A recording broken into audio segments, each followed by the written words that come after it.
কথা বলতে এই সংসারে ভিন্ন ভিন্ন ধরনের মানুষ আছে। এটা আপনার উপর নির্ভর করছে কিভাবে তাদের স্বাগত জানাবেন। একবার ভাবুন, আমি আমার দুটো হাত সামনে নিয়ে এলাম, দুটো মুঠো খুলে দিলাম। দুই প্রকারের মানুষ আসবেন, কিছু না কিছু দিয়ে যাবেন। এই মুঠো যদি আমি বন্ধ করে দিই, তাহলে না কেউ আমাকে কিছু দিতে পারবে, না আমার কিছু যাবে আসবে। নিশ্চয়ই বুঝতে পারছেন এই দুই ধরনের ব্যক্তি কারা এবং তারা কি দিয়ে যান। আমি যদি নিজের মুঠো খুলে দিই, তাহলে কিছু ভালো মানুষ আসবেন, আমাকে আনন্দ, সন্তুষ্টি, জ্ঞান প্রদান করে যাবেন, ভালো অভিজ্ঞতা দিয়ে যাবেন।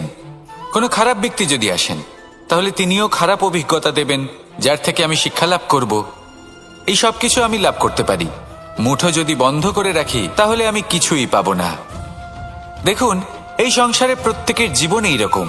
প্রত্যেকের জীবনে সবকিছুই আছে, ভালো খারাপ দুই মানুষই আছে। ভালো অভিজ্ঞতা আছে, খারাপ অভিজ্ঞতা আছে। নির্ভর করছে আপনার উপর যে আপনি কি করবেন। এনাদের স্বাগত কিভাবে জানাবেন, কার থেকে কি বুঝবেন, কি শিখতে পারবেন, আর কোন দৃষ্টিভঙ্গি নিয়ে অগ্রসর হবেন। এটাই নির্ধারণ করবে যে আপনার জীবন কেমন হবে। আসুন আমার সাথে ভালোবেসে বলুন, রাধা রাধা।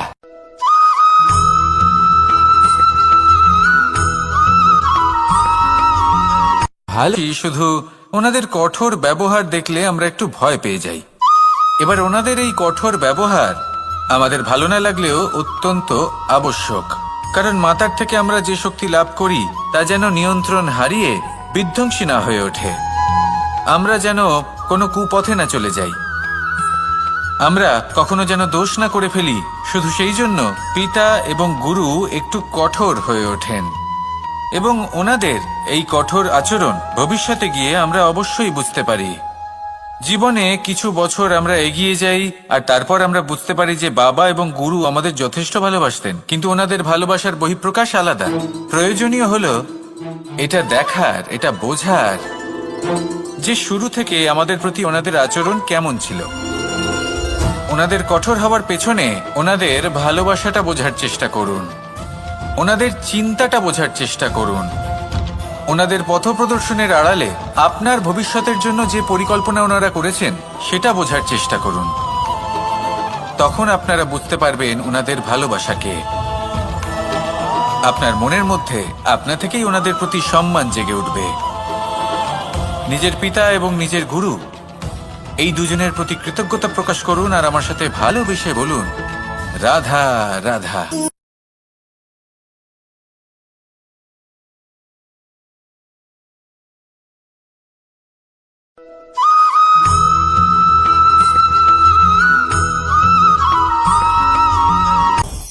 আপনি কখনো পর্বতের শিখরে উঠেছেন? আপনি দেখতে পাবেন পর্বতের পদতলে প্রচুর সুন্দর ফুল রয়েছে, সবুজ বনানী রয়েছে। যত আপনি ওপরে উঠতে থাকবেন, তত ফুল কমতে থাকবে, সবুজ বনানী কমতে থাকবে। আরো কিছুটা ওপরে উঠলে কাঁটা জাতীয় গাছ দেখতে পাবেন, শুকনো গাছ দেখতে পাবেন। আরো যদি ওপরে ওঠেন তাহলে পাষাণ দেখতে পাবেন। আরো ওপরে উঠলে হিমখণ্ড দেখতে পাবেন। এই যে পর্বত, তা মনুষ্য জীবনের সবথেকে উত্তম উদাহরণ। মানুষ যখন সাফল্যের শিখরে পৌঁছতে চান, মহানুভবতার শিখরে পৌঁছতে চান, পথে যত আস্তে আস্তে উপরে উঠতে থাকেন, ততই ভৌতিক বস্তু তার থেকে বিচ্ছিন্ন হতে থাকে। যদি তিনি সেই ভৌতিক বস্তুগুলি ত্যাগ না করতে পারেন, তাহলে কখনোই সেই স্থানে পৌঁছতে পারবেন না। আর মানুষ যদি উচিত ত্যাগ করতে পারেন, পথে অগ্রসর হতে থাকেন, এগোতে থাকেন, তাহলে একদিন না একদিন তিনি মহানুভবতার, জ্ঞানের, সাফল্যের হিমের স্বাদ অবশ্যই লাভ করবেন। মনে রাখবেন, মানব জীবনে ত্যাগ হলো অত্যন্ত গুরুত্বপূর্ণ অংশ। আসুন আমার সাথে ভালোবেসে বলুন, রাধা রাধা।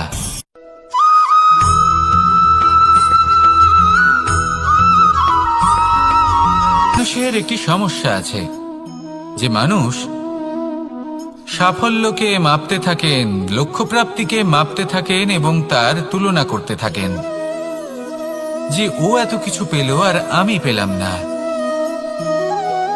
ওর কাছে এত কিছু আছে কিন্তু আমার কাছে নেই। এই তুলনা করার জন্য ওনারা দুঃখী হয়ে পড়েন, নিরাশ হয়ে পড়েন। তাই আমি একটা প্রশ্ন করছি যে এটা কি উচিত? এই সংসারে আপনি কি নিয়ে তুলনা করবেন, যেখানে সূর্যদেব চন্দ্রমা দুজনেই আছেন, দুজনেই হলেন বিশেষ, দুজনেই নিজ নিজ সময়ে উদিত হন। এদের মধ্যে একজন না থাকলে তাহলে আমাদের জীবন কঠিন হয়ে পড়বে। ঠিক সেইভাবেই আপনি যদি একটা বড় রেখা অঙ্কন করেন, তাহলে অন্য রেখাটি ছোট হয়ে পড়ে না, সে তেমনই থাকে যেমনটা সে ছিল। আপনার অস্তিত্ব কখনো ছোট বা বড় হতে পারে না। শুধু তুলনা করার জন্য আপনার এটা মনে হতে পারে। যদি আপনি যুদ্ধ করতে চান, আপনার তলোয়ারের প্রয়োজন পড়বে। যদি বস্ত্র তৈরি করতে চান, এত বড় তলোয়ার দিয়ে কিছুই হবে না, তখন প্রয়োজন পড়বে একটা ছোট্ট সূচের। তাই তুলনা করবেন না, না নিজেকে ছোট মনে করবেন, না অন্য কাউকে। সবার সাথে সহযোগিতা করুন, আর যদি তুলনা করতেই হয়, নিজের সাথে করুন। যে কাল আমি কেমন ব্যক্তি ছিলাম, আজ কি তার থেকে শ্রেষ্ঠ হয়ে উঠতে পেরেছি? ভেবে দেখুন ভবিষ্যতে গিয়ে আপনি কতটা শ্রেষ্ঠ ব্যক্তি হতে পারেন। আসুন আমার সাথে ভালোবেসে বলুন, রাধা রাধা।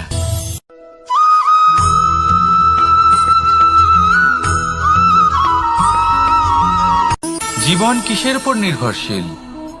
ধনের ওপর, বৈভবের অনুভব যদি আপনি করতে চান, তাহলে তা পাবেন শুধু একতার দ্বারা, সংগঠনের দ্বারা। যদি আপনাকে উদাহরণ দিই, নিজের এই হাতটাকে দেখুন, 5টা আঙুল রয়েছে।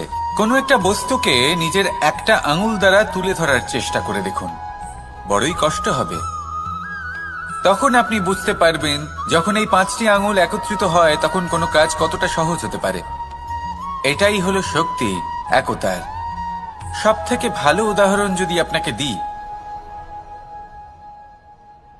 তাহলে বাঁশি। এই বাঁশি থেকে অত্যন্ত মধুর সুর নির্গত হয়, যা সবার মন প্রসন্ন করে দেয়। এই কথা সত্যি। কিন্তু এই বাঁশি আমি একটা বা দুটো আঙুল দিয়ে বাজাতে পারবো না। আমাকে প্রত্যেকটা আঙুল ব্যবহার করতেই হবে, তবেই এর থেকে মধুর সুর নির্গত হবে, যা সকলকে প্রসন্ন করবে। ঠিক কিনা? ঠিক এইভাবেই যদি আপনি চান যে আপনার জীবনরূপী বাঁশি থেকেও মধুর সুর নির্গত হোক, বা সবার মনকে প্রসন্ন করে তুলুক, তাহলে আপনাকেও জীবনে একতা নিয়ে আসতেই হবে। আপনি একাও কর্ম করতে পারেন, পথ চলতেও পারেন, সামনেও এগোতে পারেন, সাফল্যও লাভ করতে পারেন।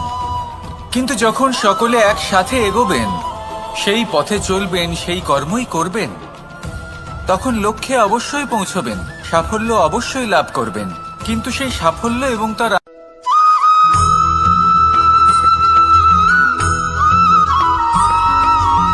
কখনো কখনো আমরা ভাবি যে কোনো ব্যক্তি যিনি ধর্মের পথে চলেছেন, যদি তার দ্বারা কোনো ভুল হয়ে থাকে, তাহলে নিয়তি তাকে সেই মুহূর্তেই কঠোর শাস্তি দেন। কিন্তু সেই সব মানুষ যারা সংসারের সব থেকে বড় অধর্মী, বহু নিকৃষ্ট মানের কাজ করেন, তাদের নিয়তি অনেক সুযোগ দেন। তাদের নিয়তি এরকম কঠোর প্রহার করেন না। এই ভাবনা কখনো না কখনো মনে আসেই। ভেবে দেখুন কেন? আসলে জীবনকে বেশিরভাগ মানুষ একভাবেই দেখে থাকেন, বিভিন্ন স্তরে একে দেখা উচিত। এবার আপনি বলুন, এই সংসারে কোনো অধর্মী কখনো প্রেরণার উৎস হতে পারেন? কখনোই নয়। যে মানুষ নিজের আত্মাকে মলিন করে ফেলেছেন, তিনি এই সংসারকে কিভাবে প্রেরণা যোগাবেন? উনি নিজেই বুঝতে পারেন না কোনটা করা উচিত, ধর্ম কোনটা। তাই নিয়তি তাকে একটা সুযোগ দেন, এটা বোঝার সুযোগ দেন যে কোনটা উচিত, কোনটা ধর্ম। সুযোগ দেন নিজের বিবেক জাগিয়ে তোলার, তাকে সুযোগ দেন নিজের অন্তরাত্মার ডাক শোনার। যখন তাতেও কাজ হয় না, তখন নিয়তির কাছে একটাই পথ বাকি থাকে, আর তা হল মহাবিনাশ। মহাবিনাশ হয়তো দেরিতেই আসতে পারে, কিন্তু তা অবশ্যই আসবে। আর যখন মহাবিনাশ আসে, তখন মহাবিনাশের যন্ত্রণা সমগ্র মানব জীবনের যন্ত্রণার থেকে অনেক বেশি হয়। এই কথাটা সবসময় মনে রাখবেন। আর অন্যদিকে যে মানুষ ধর্মের পথে চলছেন, তার দ্বারা যদি কোনো ভুল হয়ে থাকে, তখন নিয়তি তার পরীক্ষা নেন। কিছুক্ষণের জন্য মানুষের মনে হতে পারে নিয়তি তাকে কঠোর শাস্তি দিয়েছেন।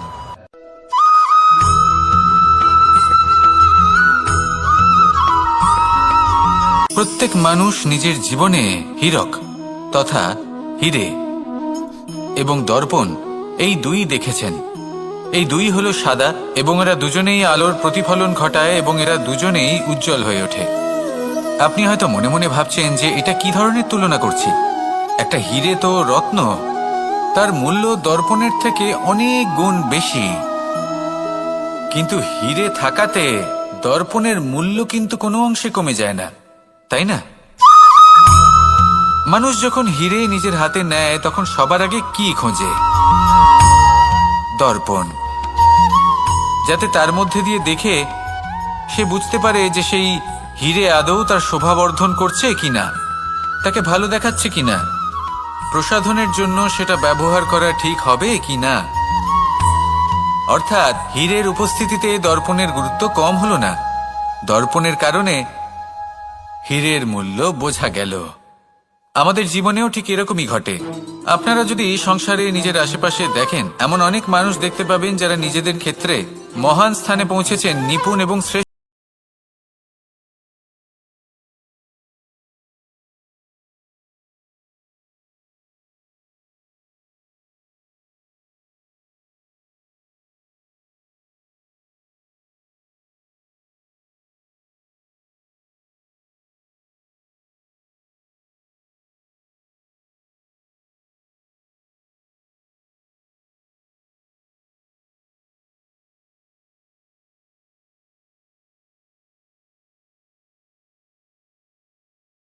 অহংকার করবেন না। যদি আপনি দর্পণ হয়ে থাকেন তাহলে নিজেকে ছোট মনে করবেন না। আসুন আর আমার সাথে ভালোবেসে বলুন, রাধা রাধা।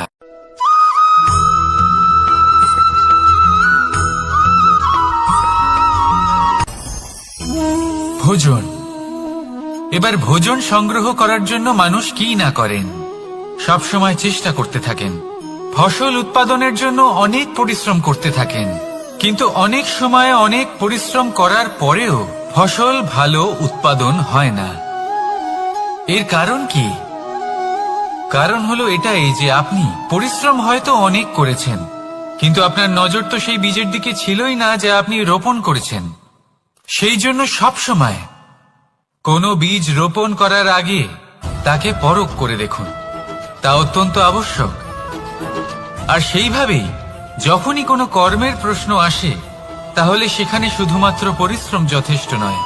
সেই কাজের প্রতি আপনার কর্তব্য কি, আপনার উদ্দেশ্য কি, সেটা জানা হলো অত্যন্ত গুরুত্বপূর্ণ। তাই কর্ম করুন, কিন্তু সেই কর্মের প্রতি আপনার যা উদ্দেশ্য তার মাহাত্ম্য বুঝতে চেষ্টা করুন। তাহলে আসুন আমার সাথে ভালোবেসে বলুন, রাধা রাধা।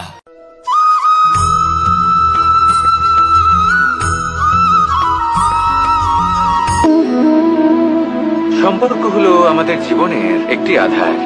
কিছু সম্পর্ক এমন যা আমরা জন্মসূত্রে লাভ করি, যেমন পরিবার, মা, বাবা। কিছু সম্পর্ক আছে যা আমরা জীবনে অর্জন করে থাকি, তা সে প্রেমের হোক, স্নেহের হোক বা বন্ধুত্বের। এই সকল সম্পর্ক লাভ করার বা গড়ে তোলার 5টি ধাপ রয়েছে। প্রথম ধাপ, কোনো ব্যক্তির সাথে আলাপ হওয়া, তার সাথে কথা বলা বা তাকে দেখা। দ্বিতীয় ধাপ, সে ব্যক্তিকে আমাদের ভালো লাগা। তৃতীয় ধাপ,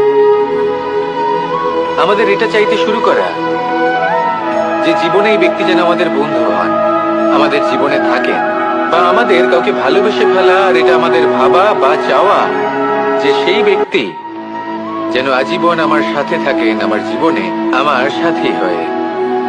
চতুর্থ ধাপ, লাভ করা। এবার এই ধাপটি অনেক মানুষের পক্ষেই খুবই সরল হয়, বড়ই সরল ভাবে নিজেদের সঙ্গীকে লাভ করে থাকেন।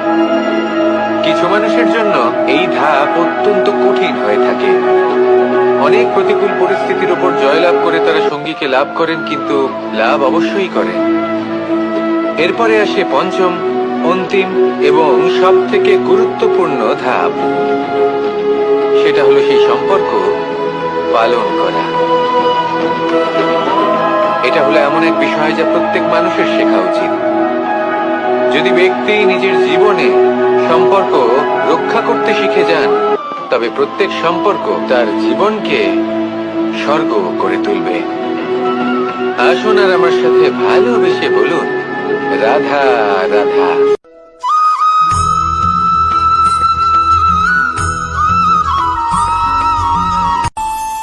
আমাদের মনে যখন কোনো প্রশ্ন ওঠে, কোনো দ্বন্দ্ব জাগে, তখন আমরা যাই আমাদের গুরুর কাছে, আমাদের আরাধ্যের কাছে গিয়ে জিজ্ঞেস করি।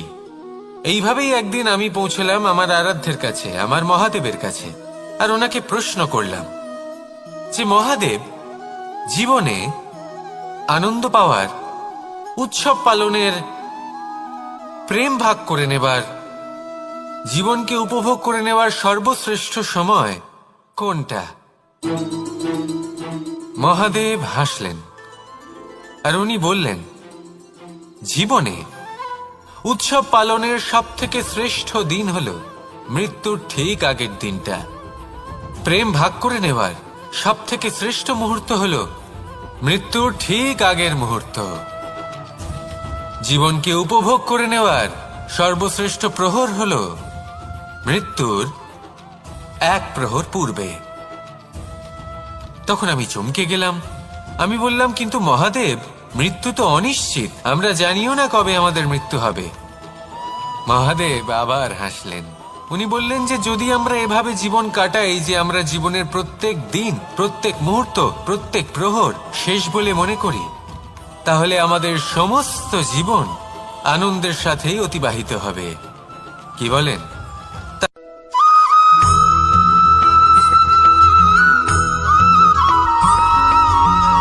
এই সংসারে কোনো বস্তু হোক বা ব্যক্তি হোক, তার একার গুরুত্ব কিন্তু খুব বেশি নয়। একটা উদাহরণ হিসেবে বৃষ্টির ফোঁটাকে ভেবে দেখুন। যদি একটি বৃষ্টির ফোঁটা হয় তাহলে তার খুব বেশি গুরুত্ব থাকে না, কিন্তু যখন সহস্র বৃষ্টির ফোঁটা মেঘের মধ্যে দিয়ে ঝরে পড়ে, তখন সেটা বর্ষার রূপ ধারণ করে। সেই বর্ষা যা এই প্রকৃতিকে শান্ত করে।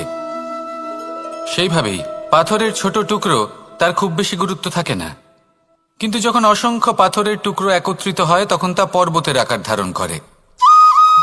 সেইভাবেই কিছু মানুষ যখন একত্রিত হন তখন তৈরি হয় পরিবার, কিছু পরিবার যখন একত্রিত হয় তখন তৈরি হয় সমাজ, যখন অনেক সংখ্যক সমাজ একত্রিত হয় তখন তৈরি হয় রাজ্য।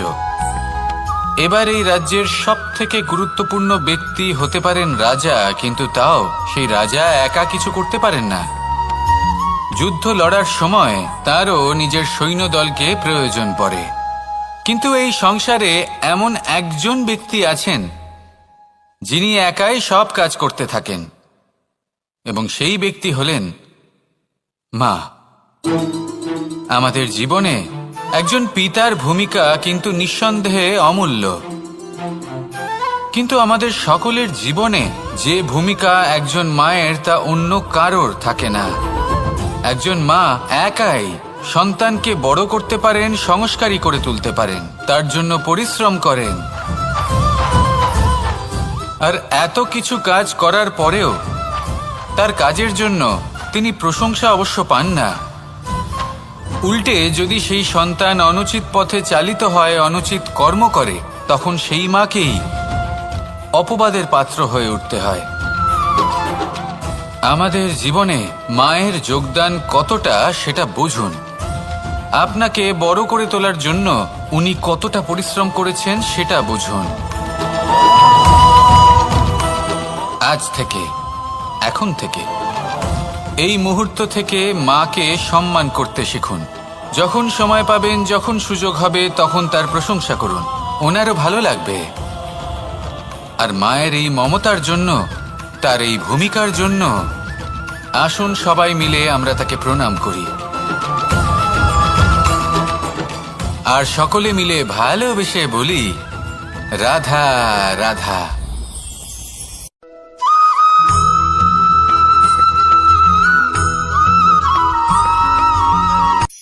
এই সংসারে সাফল্য লাভ করার জন্য জ্ঞানের প্রয়োজন হয়, পরিশ্রমের প্রয়োজন হয়, দৃঢ় নিষ্ঠার প্রয়োজন হয়, নিরন্তর চেষ্টা করা প্রয়োজনীয়। কিন্তু আরো কিছু আছে যা অত্যন্ত প্রয়োজনীয় এবং গুরুত্বপূর্ণ। তা হলো ভালো বন্ধু। তাদের থাকা অত্যন্ত প্রয়োজনীয়। যদি ভালো বন্ধু থাকে তাহলে সময় এলে তারা ঢাল হয়ে আপনাকে সুরক্ষা করবেন। সময় এলে অস্ত্রের মতো শত্রুকে সংহারও করবেন। যদি তিনি জ্ঞানী হন, তাদের মধ্যে সদ্গুণ থাকে, তাহলে এই সব গুণ আপনার মধ্যেও প্রবেশ করবে। তাহলে সাফল্যের জন্য ভালো বন্ধু পাওয়া অত্যন্ত প্রয়োজনীয়। কিন্তু শুধু বন্ধু কেন, ভালো শত্রুও থাকা প্রয়োজনীয়। এবার আপনি ভাববেন, আমি কি বললাম? যদি আপনার জীবনেও ভালো অর্থাৎ শক্তিশালী শত্রু থাকে, তাহলে আপনিও শক্তিশালী হতে থাকবেন। এই শত্রু আপনাকে প্রেরিত করবে আরো বেশি শক্তিশালী হয়ে ওঠার। কখনো কোনো হরিণকে দেখুন, তীব্র গতিতে দৌড়তে থাকে। কেন তীব্র গতিতে দৌড়য়? এই কারণে নয় যে কোথাও তার জন্য মধুর ঘাস অপেক্ষা করে রয়েছে, না। সে এই কারণে তীব্র গতিতে দৌড়য় কারণ সেটা না করলে তার পেছনে একটি সিংহ আছে যে ওকে নিজের ভোজন করে ফেলবে। তাই জীবনে বিপদ, সংকট, এই সবকিছুও হলো অত্যন্ত গুরুত্বপূর্ণ। তার সম্মুখীন হতে শিখুন আর আমার সাথে ভালোবেসে বলুন, রাধা রাধা।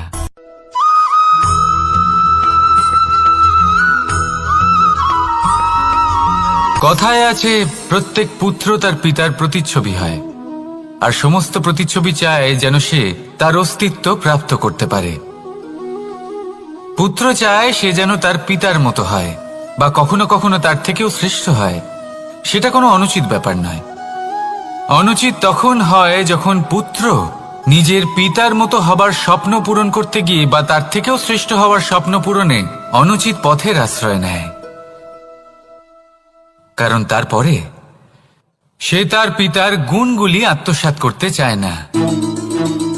সে শুধুই এটা চায় যে সংসারের চোখে যেন আমি শ্রেষ্ঠ প্রমাণিত হই। এটা অনুচিত। সংসারে এমন অনেক মানুষ আছেন যারা এই কারণে শ্রেষ্ঠ হবার চেষ্টা করেন যাতে তার পরিবারের তার পিতার সম্মান বৃদ্ধি পায়। এমনও মানুষ থাকেন, আর এটাই হলো পার্থক্য উদ্দেশ্যের। মনে রাখবেন, যদি আপনার উদ্দেশ্য শুভ হয় তাহলে পথও শুভ হবে, যদি আপনার উদ্দেশ্য অশুভ হয় তাহলে পথও অশুভ হবে। তাহলে নিজের পিতার মতো হবার চেষ্টা অবশ্যই করুন, তার থেকেও শ্রেষ্ঠ হওয়ার চেষ্টা অবশ্যই করুন, কিন্তু মনে রাখবেন আপনার সংকল্প আর আপনার উদ্দেশ্য এই দুই শুভ হওয়া উচিত। তাহলে আসুন আর আমার সাথে ভালোবেসে বলুন, রাধা রাধা।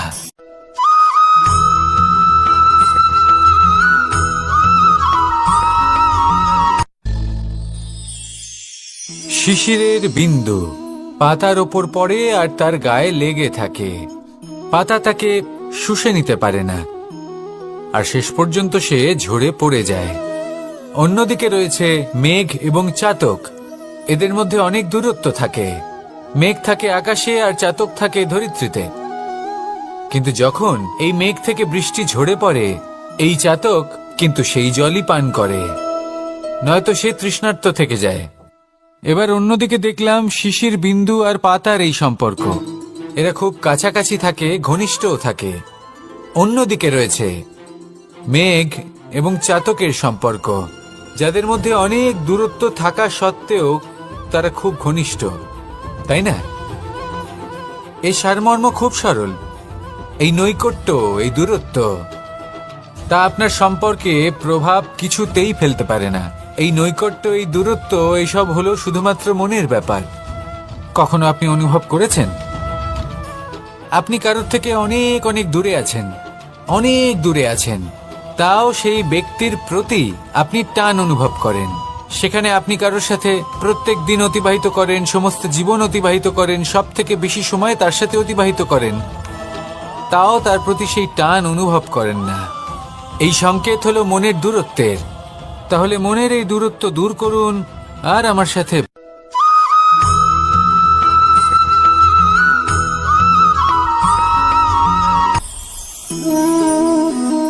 শক্তি এক অত্যন্ত বিচিত্র বস্তু, বা বলতে পারেন অনুভূতি। পিতা সবসময় চান যেন তিনি তার শক্তি পুত্রকে। আসুন আপনাকে সহজে বোঝাই। যদি আপনি সুপাত্র হন আর আপনাকে শক্তি দেওয়া হয়, তাহলে আপনি সেই শক্তির গুরুত্ব বুঝবেন, কোথায় সেই শক্তি প্রয়োগ করা উচিত সেটা বুঝবেন। আর এটা যেহেতু অর্জন করা শক্তি হবে, সেই শক্তির অপব্যবহার হবে না। কিন্তু যদি এই আপনি কুপাত্র হন আর যদি আপনাকে এই শক্তি দেওয়া হয়, তাহলে কি হবে? দেখতে গেলে এই শক্তি আপনি দান হিসেবে পেয়েছেন, তাই না আপনি এই শক্তির গুরুত্ব বুঝবেন আর না এর প্রয়োগ আপনি জানবেন। তার অপব্যবহার হওয়া সুনিশ্চিত।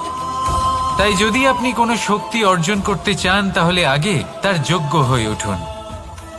পুত্র নয়, পাত্র হয়ে উঠুন।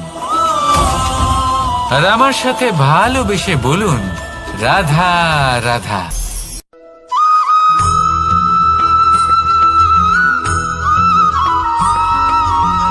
ভালো, শুধু ওনাদের কঠোর ব্যবহার দেখলে আমরা একটু ভয় পেয়ে যাই। এবার ওনাদের এই কঠোর ব্যবহার আমাদের ভালো না লাগলেও অত্যন্ত আবশ্যক, কারণ মাতার থেকে আমরা যে শক্তি লাভ করি তা যেন নিয়ন্ত্রণ হারিয়ে বিধ্বংসী না হয়ে ওঠে। আমরা যেন কোনো কুপথে না চলে যাই, আমরা কখনো যেন দোষ না করে ফেলি।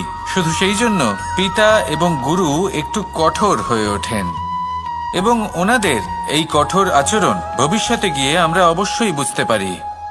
জীবনে কিছু বছর আমরা এগিয়ে যাই আর তারপর আমরা বুঝতে পারি যে বাবা এবং গুরু আমাদের যথেষ্ট ভালোবাসতেন, কিন্তু ওনাদের ভালোবাসার বহিঃপ্রকাশ আলাদা। প্রয়োজনীয় হলো এটা দেখার, এটা বোঝার যে শুরু থেকে আমাদের প্রতি ওনাদের আচরণ কেমন ছিল।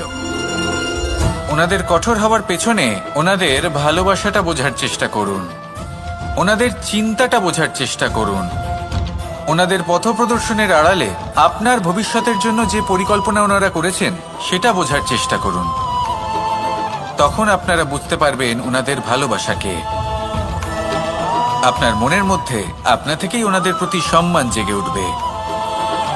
নিজের পিতা এবং নিজের গুরু এই দুজনের প্রতি কৃতজ্ঞতা প্রকাশ করুন আর আমার সাথে ভালোবেসে বলুন, রাধা রাধা।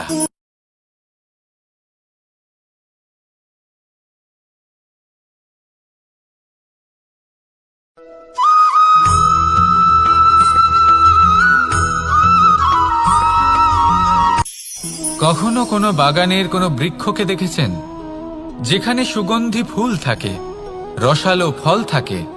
তখন মন প্রফুল্ল হয়ে ওঠে, মন থেকে সেই বৃক্ষের প্রতি ভালোবাসা জন্মায়।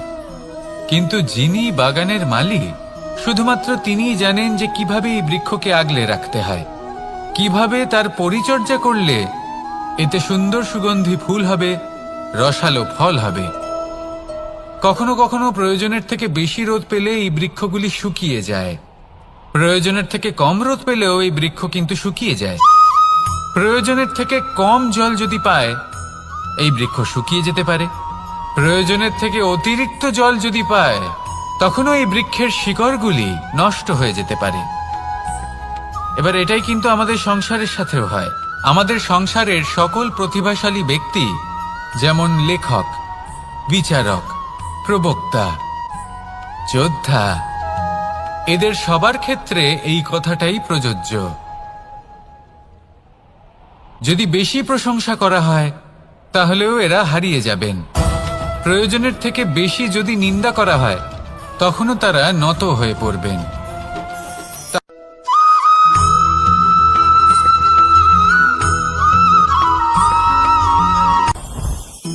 জীবনে কিছু শেখা অত্যন্ত গুরুত্বপূর্ণ। এবার কি কি শিখতে হবে সেই সব শেখানোর জন্য অনেক শিক্ষক রয়েছেন, কিন্তু কি শিখবেন না আর কি করবেন না এটা আমাদের নিজের অভিজ্ঞতা দিয়ে শিখতে হয়। কিন্তু তার মানে এটা নয় যে যদি আপনাকে শিখতে হয় যে আগুনের তাপ কতটা, আপনাকে আগুনের মধ্যে হাত দিতে হবে। না, অন্য কারোর অভিজ্ঞতা দ্বারাও শিখতে পারেন। প্রশ্ন শুধুমাত্র একটাই যে আপনি কি শিখতে চান নাকি চান না। যদি আপনি এটাই ভাবেন যে আমি শুধুই নিজের অভিজ্ঞতা দ্বারাই শিখতে চাই, তাহলে জীবনকাল ছোট মনে হবে, অনেক কিছুই শিখতে পারবেন না। তাই নিজের সাথে সাথে বড়দের অভিজ্ঞতা দ্বারাও শেখা শুরু করে দিন। এই সংসারের অভিজ্ঞতা দ্বারা শিখতে শুরু করে দিন। আর এটা নিশ্চিত রূপে শেখা আবশ্যক যে কখন কি করবেন না, কোথায় থামতে হবে আর কোথায় থামবেন না। তাহলে আসুন আর আমার সাথে ভালোবেসে বলুন, রাধা রাধা।